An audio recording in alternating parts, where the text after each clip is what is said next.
mapagpalang araw po sa ating lahat. Welcome po to our 365 Daily Devotion. At ngayong araw po, ang tatalakayin po natin is patungkol po sa ano ang mga palatandaan ng demonic influence. So, ang ating concept po ngayon is patungkol po sa demonic influence po. Ito po ang sabi po, the term demonic refers to being under demonic influence.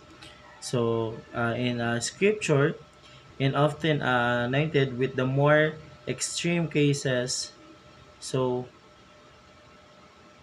so yun.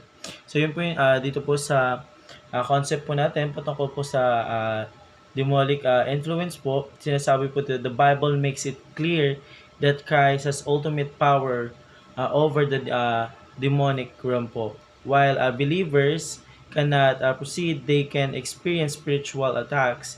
This is why we must remain vigilant and rely on God's power. So, yung ano daw po is mga demonic influence po, lahat po ng ginagawa po ng mga demonyo po is nakaka-influensya po sa atin. So, that's why po hindi po tayo mawala po dapat sa God's power po or sa paniniwala po natin sa ating Panginoon Diyos.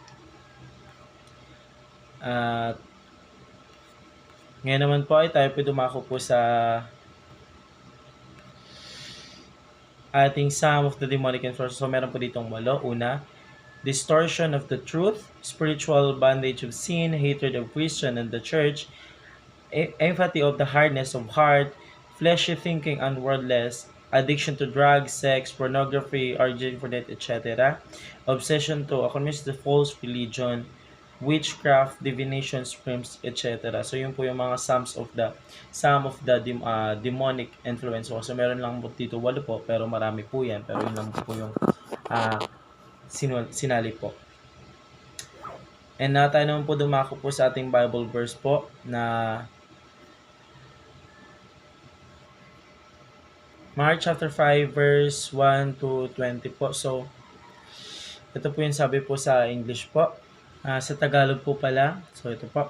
Dumating sila sa kabilang ibayo ng dagat sa lupain ng mga Gerasino. Nung bumaba siya sa bangka, isang lalaki na may masamang spirito ang agad ang sumalubong sa kanya mula sa mga libingan. Siya ay naninirahan sa mga libingan at walang nakapigil sa kanya kahit na may tanikala.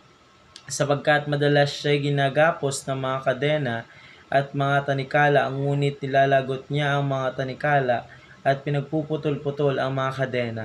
Walang taong may lakas na makasupil sa kanya. Sa gabi-araw, palagi siyang nagsisigaw sa mga libingan at sa mga kabundukan at sinusugatan ang sarili ng mga bato. So yun po yung sabi po sa Bible verse natin po kung saan po meron po dun isang tao po na may nasaniban po ng spirito. So wala pong kahit sino man po ang tao makakapagligtas sa kanya po bukod po sa ating Panginoon Diyos lamang po.